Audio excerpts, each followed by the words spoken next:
Hello, and welcome to the Pot of Gold podcast, where we talk about finance, wealth generation, and real estate investing. My name is Nathaniel Opoulos, and I'm just going to go over a little bit of what we're going to talk about today. Basically, what I'm hoping to get covered is what I call net negative mindset, net zero mindset, and the concept of pay yourself first. So, back a while, I'd say several years, probably 8 to 9 years ago, I was working at a property management company, and I thought that I was making enough money to justify buying a new computer for my wife and myself on credit. The only problem is that about 2 weeks after I decided to sign the paperwork for that hefty purchase, I was laid off. And so now I didn't have any income, and I had additional financial burdens because I thought that my income source was stable.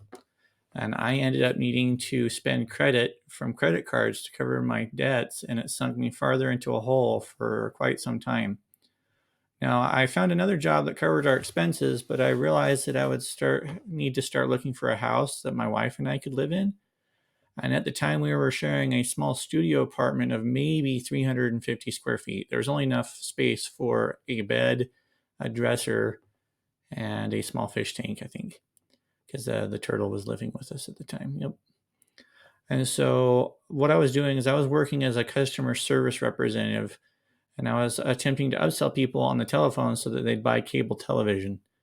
And honestly, I really hated that job, mainly because I didn't think that cable television was going to stick around with things like Netflix and other things like Hulu, basically streaming services that were going to provide the same kind of thing without having to be hooked up to a cable network. However, it did force me to confront a truth about myself, and that was that I didn't really have any marketable skills that set me apart from any of the other people answering the phone calls that day. I also looked around the office and I realized that there were other employees in probably their mid 80s that were still working because they either hadn't prepared ahead of time or they had suffered from some kind of financial setback. And I didn't want to end up stuck in customer service for the rest of my life. And so I realized that I really needed to make a change. What I did is I decided to go to trade school and become a machinist so that I could earn a skill that I could basically set myself apart with. And that actually was a really scary decision because I quit my job not knowing how we were going to cover those bills. And I dedicated myself to going into school full time. Luckily, I was able to land a job at the college that I was going to school for, delivering packages across campus. And what also happened is, towards the end of my first certificate, starting into my second one, I was also hired on as an intern at a local manufacturing plant that focuses on aerospace. Basically, they build jet engines for Cessna jets, as well as the engines that go inside Tomahawk and TARS missiles. And so that sounds really neat, but it's pretty monotonous because you build the same thing over and over again. But the cool thing is that it enabled me to almost not quite triple my income since the time that I was working customer service. But that wouldn't have happened if I hadn't have come to the realization that I needed to make some changes with my life. And so what I did is it was really a risk to quit my job, not knowing how to do things and whether I was going to be successful. But looking back on it, I think the thing that made the real difference was the fact that I really dedicated myself to making the course of action that I decided upon work.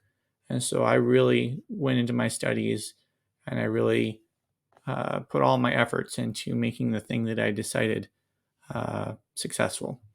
If I hadn't have been dedicated to my studies, I don't think it would have worked out that way. But back to the idea that I needed to figure out how to get my wife and I into a house. Before I started saving for a down payment on a house, I treated money with two mindsets that are important to mention. First is the net negative mindset. So I thought that I could spend money on credit with not much concern as long as it kept it under my biweekly paycheck. I didn't have any money set aside, and if I spent freely on credit, this put me into a very hard spot when my income suddenly stopped. Now that leads into the net zero mindset. I also thought that every dollar I earned was one that I could spend. And so I was living from paycheck to paycheck. I didn't put anything aside for emergencies or savings. And this made emergencies even more devastating when they happened because all of a sudden I was all in the red again. And it wasn't until I started saving for a down payment on a house that I realized the importance of what's called pay yourself first. And I had to really go through my budget and cut out things that I wanted but didn't really need. And that involved things like a second telephone or internet connection or Netflix streaming services or gaming subscriptions that I had. And those were things that I just had to cut out of my budget and dedicate myself to working. And if I needed entertainment, well, then I got to have conversations with my wife or I'd read a good book. But I was able to cut out enough of my unnecessary expenses that the money that I saved from doing that, I put away as part of a pay itself first mentality. And I started amassing both a reserve and emergency fund. And this made a big difference because now when something happened, like when the tire on my car blew out, I wasn't dipping into the red in order to get it fixed. So in summary, as I've tried to self-educate about finances, YouTube has been an excellent resource. And so I would highly recommend looking for ways to rebudget your expenses so that you can identify your wants and your needs. Cut out things that aren't really needs. That's going to require some sacrifice on your part, but I think that if you're willing to live like no one else wants to for a short amount of time, then eventually you can get to a point where you can live like no one else can. And if you're in the same situation that I was, I've come to realize that I can categorize my financial understanding into a few tiers of growth.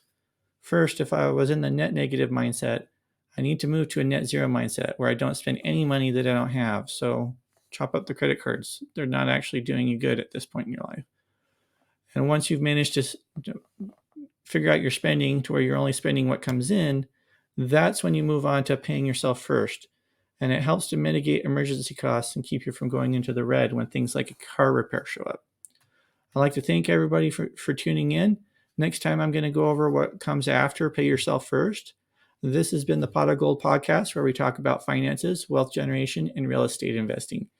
Please let me know if you have any questions. I'd love to go over those in future episodes. So thank you for tuning in. Signing out.